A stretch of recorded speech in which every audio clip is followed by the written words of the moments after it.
রিমালের ছোবলে 11 জনের প্রাণহানি সহ বিধ্বস্ত উপকূল, লাখ লাখ বাড়িঘর ক্ষতিগ্রস্ত, জলোচ্ছ্বাসে ভেঙে গেছে বাঁধ।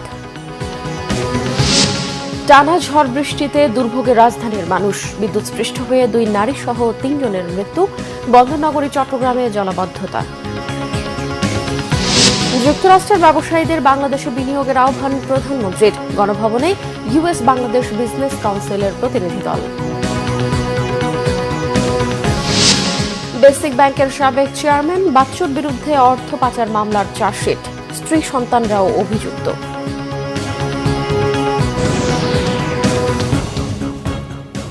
দেখছিলেন বিআরবি কেবল সংবাদ শিরোনাম, এবারে বিস্তারিত। ঘূর্ণিঝড় রিমালের প্রভাবে দক্ষিণের জেলাগুলোতে ভারী বৃষ্টি আর জোয়ারের পানিতে প্লাবিত হয়েছে নিচু এলাকা। বরিশালে ভবনের দেয়াল ধসে 2 জন এবং ভোলায় ঘরচাপায় বৃদ্ধসহ 6 জেলায় প্রাণহানি হয়েছে 11 জনের। উপকূলে জলোচ্ছ্বাসে ভেঙেছে বাঁধ, ফাটল দেখা দিয়েছে অনেক জায়গায়। বিদ্যুৎ বিচ্ছিন্ন উপকূলীয় এলাকার লাখ লাখ মানুষ। প্রতিনিধিদের পাঠানো তথ্য ও ছবিতে ডেস্ক রিপোর্ট।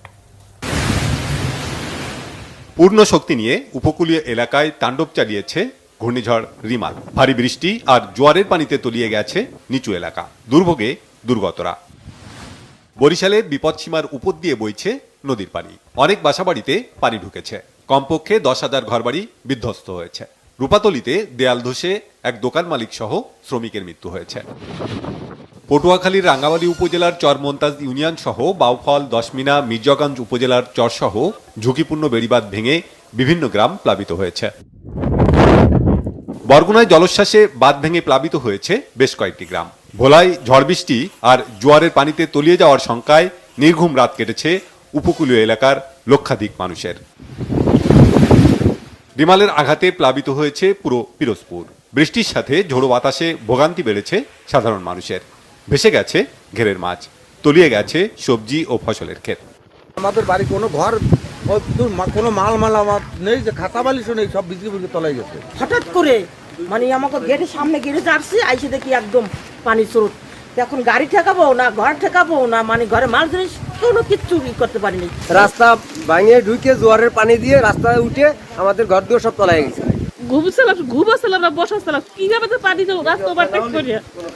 বিষখালী ও সুগন্ধা নদীর 6 থেকে 7 ফুট উচ্চতার জলোচ্ছ্বাসে তলিয়েছে ঝালকাঠির বিস্তীর্ণ এলাকা। শত শত পরিবার পানিবন্দী। ব্যাপক ক্ষতি হয়েছে গাছপালা, মাছ ও ফসলের। বিদ্যুতের খুঁটি ভেঙে পুরো জেলা বিদ্যুৎ সংযোগ বিচ্ছিন্ন হয়ে পড়ে। অসংখ্য ঘরবাড়ি, গাছপালা ভেঙে পড়েছে।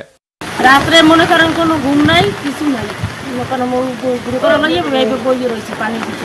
আমরা খুবই আতঙ্কের ভিতরে রয়েছি। এই যে আমাদের ঘরের ভিতরে 2 থেকে 3 ফুট পানি হয়েছে, আমাদের চুলোমুলো সবই ভিতরে গেছে, চতুর্কুল তলায় গেছে। সাতক্ষীরার উপকূলীয় উপজেলা শ্যামনগর ও আশাশুনিতে জোয়ারের পানিতে বেড়িবাঁধ উপচে তলিয়ে গেছে অর্ধশতাধিক মাছের ঘের। কয়েক জায়গায় বাঁধে ফাটল দেখা দিয়েছে। ধসে গেছে বেশ কিছু কাঁচা ঘরবাড়ি। সড়কের ওপর গাছ ভেঙে পড়ে অনেক এলাকায় যোগাযোগ বিঘ্নিত হয়। বাগেরহাটে বিভিন্ন জায়গায় সংযোগ লাইনে গাছপালা ভেঙে পড়ায় বিদ্যুৎ বিচ্ছিন্ন হয়ে পড়ে পুরো জেলা।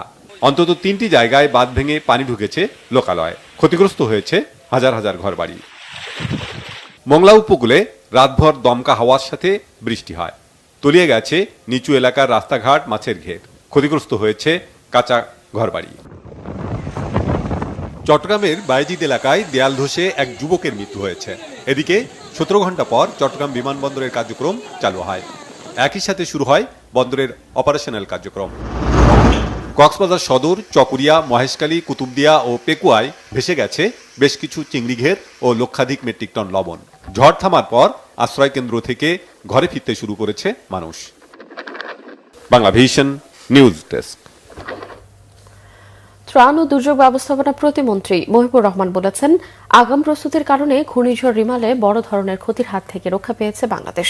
উপকূলীয় অঞ্চলে প্রবল জলোচ্ছ্বাসে ব্যাপক বাড়িঘর, গাছপালা ও রাস্তাঘাটের ক্ষতি হয়েছে বলেও জানান তিনি। সকল মন্ত্রণালয়ের সমন্বয়ে এই ক্ষতি কাটিয়ে উঠতে শীঘ্রই সিদ্ধান্ত নেওয়ার কথাও জানান প্রতিমন্ত্রী। মহিবুল্লাহ মহিবের রিপোর্টে বিস্তারিত। স্মরণকালের সবচেয়ে দীর্ঘ সময় ধরে তাণ্ডব চালিয়ে উপকূলীয় অঞ্চল অনেকটাই বিধ্বস্ত করে দিয়ে গেছে ঘূর্ণিঝড় রিমাল। রিমালের বাতাসের গতিবেগ ছিল 111 কিলোমিটার। এর প্রভাবে মোট 19টি জেলায় ব্যাপক ক্ষয়ক্ষতি হয়েছে। 35,483টি ঘরবাড়ি সম্পূর্ণভাবে এবং 1,14,992টি ঘরবাড়ি আংশিকভাবে বিধ্বস্ত হয়েছে। আর ঘূর্ণিঝড়ে ক্ষতিগ্রস্ত মানুষের সংখ্যা 37,58,096 জন। ত্রাণ ও দুর্যোগ ব্যবস্থাপনা প্রতিমন্ত্রী জানান, দুর্যোগ কবলিত মানুষের জন্য সরকারি সহায়তায় কার্যক্রমের কথা। মহান আল্লাহ রাব্বুল আলামিনের অশেষ দয়ায় আমরা সফলভাবে ঘূর্ণিঝড় রিমল মোকাবিলা করতে সক্ষম হয়েছি। মাননীয় প্রধানমন্ত্রীর দিক নির্দেশনায় দুর্যোগ ব্যবস্থাপনা ও ত্রাণ মন্ত্রণালয় গত কয়েকদিন ধরে ব্যাপক প্রস্তুতি গ্রহণ করে, যার ফলে বড় ধরনের কোনো ক্ষয়ক্ষতি হয়নি। আপনারা জানেন, গতকাল সন্ধ্যা থেকে ঘূর্ণিঝড় রিমাল বাংলাদেশের উপকূল এলাকায় আঘাত হানে, যার প্রভাব এদেশের বিস্তীর্ণ এলাকায় আজও অব্যাহত রয়েছে। রিমালের কারণে উপকূলীয় এলাকাসমূহে পানি ঢুকে মানুষের স্বাভাবিক জীবনকে ব্যাহত করেছে। বেশ কিছু ঘর বাড়ি ক্ষতিগ্রস্ত হয়েছে। দেশব্যাপী বৃষ্টিপাত অব্যাহত থাকায় অনেক জায়গায় জলাবদ্ধতা সৃষ্টি হয়েছে। ক্ষতিগ্রস্ত মানুষের জন্য এরই মধ্যে 6,85,00,000 টাকা বিতরণের কথাও জানান মহিবুর রহমান। আপনারা তো বুঝতে পারছেন যে আমার ক্ষতিপূরণটা কত ভয়াবহ ক্ষতি ইতিমধ্যে আমাদের। এরপরে আমাদের অনেক এলাকায় এখনো পানি আবদ্ধ আছে। অনেক ঘের, বিশেষ করে মাছের ঘের এখানে নষ্ট হয়েছে, গাছপালা নষ্ট হয়েছে। এগুলি তো আমরা পর্যায়ক্রমে ডিফর্মের মাধ্যমে বিস্তারিতভাবে আপনারা হয়তো জানতে পারবেন। দুর্গত এলাকায় চিকিৎসা সেবা দিতে 1,471টি মেডিকেল টিম এবং 9,424টি আশ্রয় কেন্দ্র খোলার কথাও জানান দুর্যোগ প্রতিমন্ত্রী। মুহিবুল্লাহ মুহিব, বাংলা ভিশন, ঢাকা। ঘূর্ণিঝড় রিমালের প্রভাবে রাজধানীতে বৃষ্টি ও দমকা বাতাসের মধ্যে বিদ্যুৎস্পৃষ্ট হয়ে আলাদা ঘটনায় নারীসহ 3 জনের মৃত্যু হয়েছে। খিলগাঁওয়ের রিয়াজবাগ এলাকায় রিকশার গ্যারেজে বিদ্যুৎস্পৃষ্ট হওয়া রাকিব নামের একজন যুবক নিহত হন। খিলগাঁও সিপাহীবাগে রাস্তায় জমে থাকা পানির মধ্যে বিদ্যুৎস্পৃষ্ট হওয়া মরিয়ম বেগম নামের এক নারীর মৃত্যু হয়। যাত্রাবাড়িতে টিনের প্রাচীর স্পর্শ করে বিদ্যুৎস্পৃষ্ট হওয়া লিজা আক্তার নামের এক কিশোরের মৃত্যু হয়।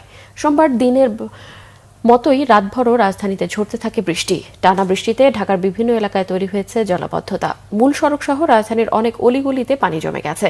রাজধানীর পুরনো Dhaka, new market, Dhanmondi 27 number, Mirpur 10 number, Shewrapara, Kazipara, Rajarbagh police line, Bailey road, Shantinagar, Jurain, Uttarkhan, Dakshinkhan, Sayedabad, Shonirakhra এবং মোহাম্মদপুর এলাকার বিভিন্ন সড়ক ও অলিগলিতে জলাবদ্ধতা সৃষ্টি হয়। ঝড়ে রাজধানীর উত্তরা, রমনা ও মোহাম্মদপুর সহ বেশ কিছু এলাকায় গাছ উপড়ে বেশ কিছু যানবাহন ক্ষতিগ্রস্ত হয়। আবহাওয়া অধিদপ্তরের তথ্য মতে রাজধানীতে এই বৃষ্টি ও ঝোড়ো হাওয়া মঙ্গলবার সন্ধ্যা পর্যন্ত চলতে পারে। সন্ধ্যা 6টা পর্যন্ত চট্টগ্রামে সবচেয়ে বেশি 235 মিলিমিটার বৃষ্টিপাত হয়েছে এবং ঢাকাতে 151 মিলিমিটার বৃষ্টিপাত হয়েছে। এবং আগামীকালকেও কিন্তু সারা দেশেই ভারী বৃষ্টিপাত হওয়ার সম্ভাবনা রয়েছে। কোথাও কোথাও অতি ভারীও হতে পারে, বিশেষ করে চট্টগ্রাম বা আমাদের দক্ষিণ যে অঞ্চল রয়েছে সে সকল জায়গায়, এবং সিলেটেও অতি ভারী বৃষ্টির সম্ভাবনা রয়েছে। মাত্র 3 ঘন্টায় 132 মিলিমিটার বৃষ্টিপাতে হাঁটু থেকে কোমর পানিতে ডুবে যায় বন্দরনগরী চট্টগ্রাম। নাকাল নাগরিক জীবন, যানজটে বিপর্যস্ত সাধারণ মানুষ। জলাবদ্ধতায় আটকা পড়ে নষ্ট হয়েছে যানবাহন। এই জলাবদ্ধতাকে ললাট লিখন বলে আক্ষেপ চট্টগ্রামবাসীর। চট্টগ্রাম থেকে নাসির উদ্দিনের রিপোর্ট। সোমবার সকাল 6টা থেকে 9টা পর্যন্ত চট্টগ্রামে 132 মিলিমিটার বৃষ্টিপাত রেকর্ড করা হয়। ভারী বৃষ্টির কারণে মহানগরীর নিচু এলাকায় আগের মতোই তৈরি হয়েছে জলাবদ্ধতা। পানি নিষ্কাশনের পথ না থাকায় নিচু সড়ক যেন নদী। জলাবদ্ধতায় চরম দুর্ভোগে পড়ে নগরবাসী। জলবায়ু পরিবর্তনের প্রভাব, অপরিকল্পিত নগরায়ন, নালা নর্দমায় ময়লা আবর্জনা ফেলা আর খাল বেদখল হওয়াকে দুষছেন তারা।